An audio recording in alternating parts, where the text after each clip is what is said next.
చేయడము ఇప్పుడు మనము నీకు తెలుసు నీళ్ళు ఎట్లా పోసుకోవాలి. ఇవి 1.5 గ్లాస్, ఇది 1.5 గ్లాస్లో 3 గ్లాసెస్ పోసుకోవాలి.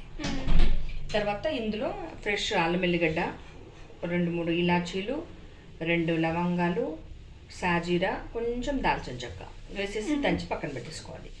అయితే ఆల్రెడీ ఇక్కడ పైన దీంట్లో కుక్కర్లో రైస్ కుక్కర్లో నీళ్ళు పెట్టేసిన తొందరగా అవ్వాలనేసి.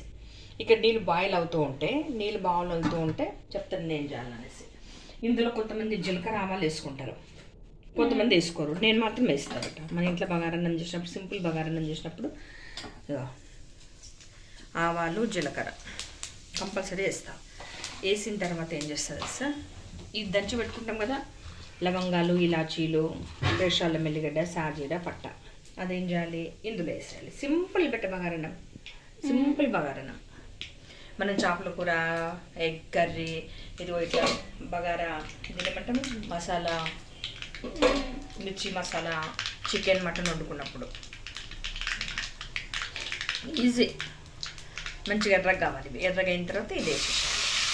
అల్లం ఎల్లిగడ్డ పేస్ట్ ఉంది కదా, లవంగాలు, ఇలాచీలు, దాల్చిన చెక్క, పట్ట, ఇది వేసేసేయాలి. ఇది వేసేసేయాలి. తర్వాత కొత్తిమీర వేసేయాలి. కరివేపాకు వేయాలి. చుట్టూ ఏం భయపడదు. మంట సిమ్లో పెట్టుకోవాలి. మంట సిమ్లో పెట్టేసుకొని కొంచెం ఏం చేయాలి, కొంతమంది ధనియాలు ఇప్పుడు వేసుకుంటారు, కొంతమంది వేసుకోరు.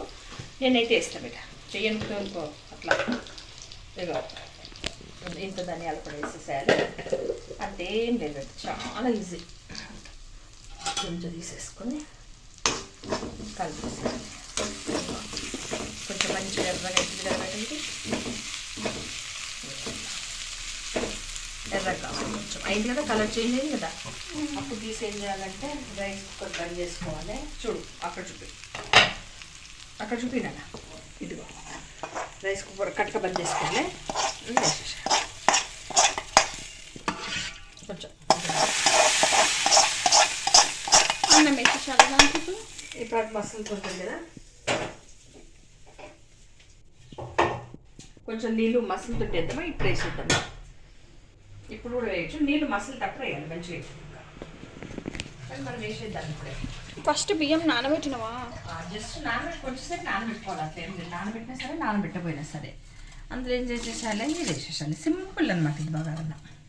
ఫస్టే బియ్యం కడిగి పెట్టుకొని దీంట్లోనే కడిగి పెట్టుకొని కొంచెం వేడి బాగుంటుందా? అట్లా బాగుంటుంది.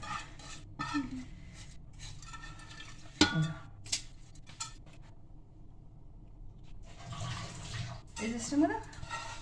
ఇప్పుడు దీనికి అన్నీ వేసినట్టే మనము పచ్చిమిరపకాయలు అవి ఇవి వేయని పెట్ట నేను, అది సపరేట్గా చేస్తాను. అది కూడా వచ్చు, కానీ మనం అది సపరేట్గా చేసినప్పుడు మళ్ళీ అది చేస్తాను. ఉల్లిగడ్డ, పచ్చిమిరపకాయలు వేసి. అయితే దీంట్లో ఏం చేయాలంటే ఉప్పు వేసుకోవాలి. మనం సన్నుప్పు కంటే కూడా దొడ్డుప్పు టేస్ట్ ఉంటుంది బేట. దొడ్డుప్పు చూసుకొని వేసుకోవాలి. మీకు అందాక తెలియదు, అది వేస్తుంటే తెలిసిపోతుంది. ఇంత బస్సాలు పెట్టేసారా? ఒక్క నిమిషం. ఎప్పుడైనా దీంట్లో పెట్టినప్పుడు ప్లాస్టిక్ దాంట్లోనే పెట్టాలి బేట, ప్లాస్టిక్లో పెట్టాలి ఎప్పుడైనా కూడా. చలో మూత పెట్టేసి చలో కట్టుకేసేయాలి. ఫినిష్ అయిపోతుంది బగారన్నం.